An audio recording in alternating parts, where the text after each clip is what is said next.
Okay, Roger, once again, Mud Fossil University. Going to go straight into this because it is a deep subject, and we're going to. It's about the ancient texts and the biblical accounts, and now we have discovered texts that were hidden for 1700 years since the Council of Nicaea. They decided, here's what we're going to be talking about, the rest goes. Well, they hid these texts, the Nag Hammadi texts, these ones here. This is from the Nag Hammadi library. Now, I think there was 800 and something texts found. I mean, this is not some little couple of scraps of paper. I mean, they're all over the place. Now, these were found somewhere in 1945, 1948, somewhere in that area. Now, there was another discovery, and not this same one, not in the, I don't think it's even close to this, it might be, but it was in a different cave system, and it was called the Dead Sea Scrolls, and I'm sure you've heard of that. So, and that was a pretty extensive set of documentation as well. Now, they talk, it was written by the Essenes, and there are different types of groups, and they had different ideas.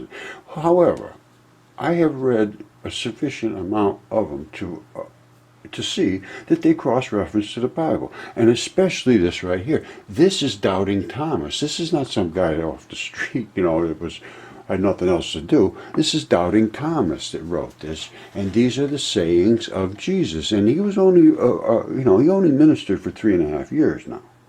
Before that, he was a virtual unknown. That's the way I see it. Maybe I'm wrong. However, there's not that much documentation on him, and he was a very interesting figure. And the things that he said were very interesting. Now, and this one caught my eye specifically. These are the secret sayings that the living Jesus spoke, and Didymus Judas Thomas recorded them. That's Doubting Thomas. The first one, now listen, and he said, whoever discovers the interpretation of these sayings will not taste death. So, what did I do? I printed them off, obviously, to see if I could decode this, and I am working on it, and it is unbelievable. Now, number 2, I have already verified, I guarantee you this one's correct. Jesus said, those who seek should not stop seeking until they find. And you will never find, my friend. Trust me. I'm just going to seek forever. There's no question I'm never going to find 100%. But so, and I think he does say this at a later time. When you think you found it, you didn't find it.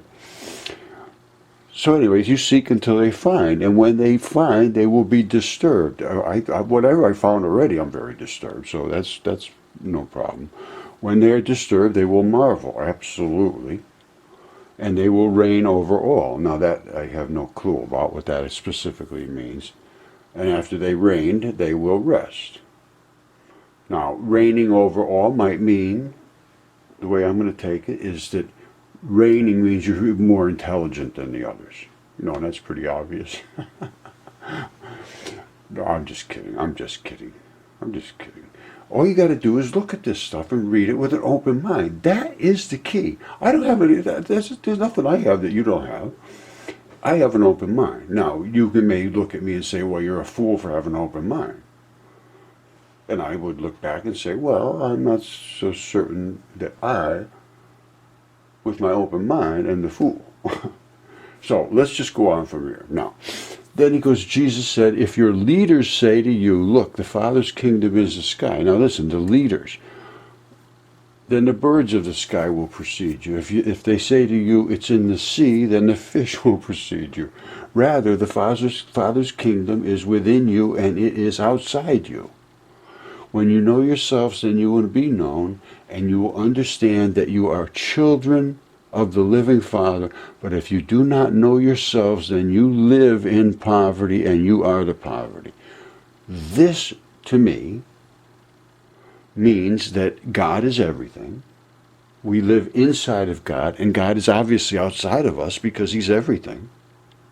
And we're part of God. We are part of the living God. He's inside of us, he's outside of us. And we are the children of the living Father. Because the whole universe is living. And that I can tell you is Every single molecule I can find is living. And if anybody can prove me wrong, I would love to see it. And it says you got to know yourselves, and then you live, or you live in poverty. You have no idea what you even are. You're in poverty of mental ability. You have no ability to think because you've already thought. You're done. And then you are the poverty. All right, so that's the way I'm going to go with that one. I got them all written down here up until a certain point. And then I got some real serious, I mean, I'll tell you, the things you read in here, this is good. And this is a fact, too. If you look at it and think about it carefully, Jesus said the person old in days won't hesitate to ask a child 7 days old about the place of life, and that person will live. For many of the first will be the last and will become a single one. All right? It's all in riddles he talks. And the way I'm taking that one, I have to look back and see what I did figure on that one, but well, I don't have everything written down. What you got to do is go through I mean, it's absolutely amazing. The things that are in here. And the things I can't explain. Lucky is the lion that the human will eat, so that the lion becomes human. And foul is the human that the lion will eat, and the lion still will become human. I can't explain that. These are I mean, academics would go insane now knowing that this is all based in factual reality, and it bears on your future if you see it the way I see it, and I see it as pretty serious. Now, the reason I'm saying that is, let's go back to these hidden texts. Right? I talked about the council, and I think it was called the Council of Nicaea, something like that. But what they did, they decided all this stuff's got to go. The Gospel of Thomas, Enoch, because he talks about giants and all this crazy stuff, being miles tall. He was a crazy guy. They didn't know it. And I know that for a fact because in Herodotus and all of those early texts, already they said by our time, all of this was forgotten. And Herodotus, who was the father of history, he wrote the Histories, a huge 3-volume set of, I think it might be more than that or it might be less than that, but it's a huge set of person-to-person interviews with people that were the earliest people that had the documentation in their heads and passed down, and Solon and the priests of Egypt and all of these things that were the earliest antiquities came down. And then they were forgotten, and they were thought silly because they were talking about myths and giants and this and that, and they just thought these people were crazy. Take them out. Nobody's ever going to believe this stuff. I believe is what happened. The other thing that is possible is that there is so much truth in them they didn't want it known. The other thing that is possible is they appear to have been mostly what you would call secret texts and the back channel texts and correspondences between churches and the leadership and things of that nature, which may have been considered private texts and dismissed for that reason. So I cannot put my finger on why they came out. However, I find it extremely curious that they were just found 1945, 1948, somewhere in that area, just all of a sudden after 1,700 years. Both of them found virtually in the same time frame, same year, same couple of years, between a year or so. And guess what else happened? Israel became a state. I'm going to leave it at this, and I'm going to go through the ancient texts and how they relate to the Bible and the Nag Hammadi and the Dead Sea Scrolls and all of the interplay between texts and religious books, including the Quran and the Bible and the theogony and Herodotus' histories and Plato's account of Atlantis and everything. The whole thing is all on the table. And there's nothing that is already predetermined. And I think you should, however, I have determined the chemistry that proves to me that Jesus was exactly what he said, and I'm going to go with the saints, and I'm going to look for him when the sword starts slashing. I'm going to tell you that right now. That's my feeling. You can do anything you want. Now, but I want you to see this is it's very important. Jesus said, know what is in front of your face, and what is hidden from you will be disclosed to you. For there is nothing hidden that will not be revealed, and there is nothing buried that will not be raised. All right, that's out of Jesus' own lips, and these are his own sayings from his own living words when he was alive, recorded by Didymus Thomas, Doubting Thomas. And there is so much to understand here. And I cannot tell you what it is. You have to look and see what you think it is. Anyway, there's 114 sayings, I think there is. And there's a ton of them about stones. Yeah, 114 sayings. And there's some of them are absolutely insane. Absolutely, you will absolutely flip when you read what they are. Very, very interesting. Very interesting. They said to him, tell us who you are so that we may believe in you. He said to them, you examine the face of heaven and earth, but you have not come to know the one who is in your presence, and you do not know how to examine the present moment. Unbelievable stuff. All right, I'm going to leave you a couple phrases about the stones. And I found the giants, and I had them DNA tested, and there is no question, and now they are screaming for the truth to be known, and it was written in Luke 19:40. And as he approached the descent from the Mount of Olives, the whole multitude of disciples began to praise God, joyful in a loud voice for all the miracles they had seen. Blessed is the King who comes in the name of the Lord, peace in heaven and glory in the highest. But some of the Pharisees in the crowd said to him, Teacher, rebuke your disciples. Rebuke your disciples. I tell you, Jesus said, he answered, if they remain silent, the very stones will cry out. You see that? If they remain silent, the very stones will cry out. You know who the Pharisee is?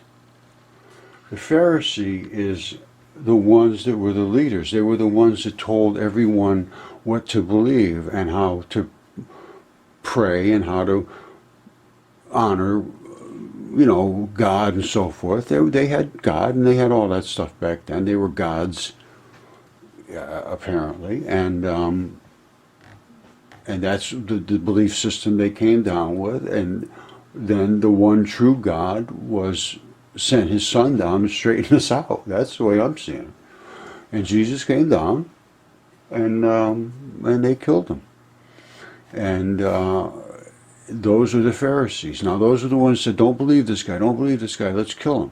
Well, in our school system, there is no God anymore either. I got a lot of stuff that goes on and on here, and it's not good for a lot of people. And the stones of the wall will cry out, and the beams of the woodwork will echo it. Professing themselves to be wise, they became fools. Well, look at this one. Oh, here it is right here. Isaiah 27:1. In that day the Lord will punish Leviathan, the fleeing serpent, with his fierce and great and mighty sword. Even Leviathan, the twisted serpent, and he will kill the dragon who lives in the sea. I found this. That's amazing. I forgot all about that. What else we got here? I mean, it's not good for some people, and there is probably some. Look, living stone, coming to him as to a living stone, rejected indeed by men, but chosen by God and precious. You also, as living stones, are being built up a spiritual house, a holy priesthood, to offer up spiritual sacrifices acceptable to God through Jesus Christ. That's Peter 2, 4, 5. That's pretty incredible. I forgot all about that one. I mean, I have people send me all these things, and look at this one. Now, this one here is serious, and I'm saying this not to insult anybody, to hurt anybody's feelings, or to make them feel bad. I'm here saying it because this is what is written. These are not my words, but they resonate with me because I have seen every single academic and every single university and every single scholar and the media and all of them have dismissed everything that I have said, and almost literally the first words out of my mouth is, "What are you, some kind of creationist?" And that's it, we're done. And that's because of God. And they have also displayed this within firing people and so forth. There was a guy that just got $1 million settlement, I believe. I could be wrong, but I believe that's the case, for reporting that dinosaurs were here 3,000 years ago. And there's 100% certainty in my mind that he was correct. And he did have the evidence, and now the evidence is littered everywhere, and they are now accepting these kind of things, I believe. However, I don't know if they accept the dinosaurs and all that stuff. I don't think they do, because they haven't done the work. Now, Peter 2:4 says, "In their greed, these false teachers will exploit you with tales they have concocted.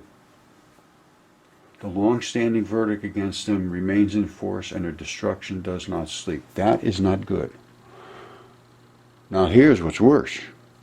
"For if God did not spare the angels when they sinned, what did he do with them? He cast them into hell, delivering them in chains." Now listen to this, is the serious part. "To be held in gloomy darkness until their judgment." Now, and then it just goes on. It says, "And if he did not spare the ancient world when he brought the flood on its ungodly people, but preserved Noah because he was a righteous preacher." Now, this part right here, "to be held in gloomy darkness until their judgment, cast them into hell." I'm seeing them all over. I'm pretty sure the ones he's talking about are all over the earth that we're seeing. Now, you can make it up you will. I know the dragons that we're looking at. He'll kill the dragon who lives in the sea. That's got to be some of the ones that he's not working too good with, and he threw them into hell. I don't know. But I'm seeing they're going to be in the judgment until their judgment, darkness, gloomy darkness. Now, one way or the other, they're exposed, because now we know they're true. That means they're not in darkness anymore. Maybe they're under the ground. I have no clue. But I got them I got them right over here. I know it's a mess, but they're all over the place. All right, so that's a fact, and there's so much been written about this. And if academics want to laugh and continue on their way of doing what they're doing, then that's the way it works. Now, I'm going to go on about this, probably about these kind of discussions about these ancient texts, because I keep finding more and more and more, and people are sending me more and more and more things, and things I cannot dismiss easily because I have physical evidence, literally chemical evidence, and I don't have it in my hands, every little bit of it, but I have enough knowledge to be feeling pretty accurate about the things I'm saying. Let me put it that way. And if somebody wants to fight me, but come on, I'm ready.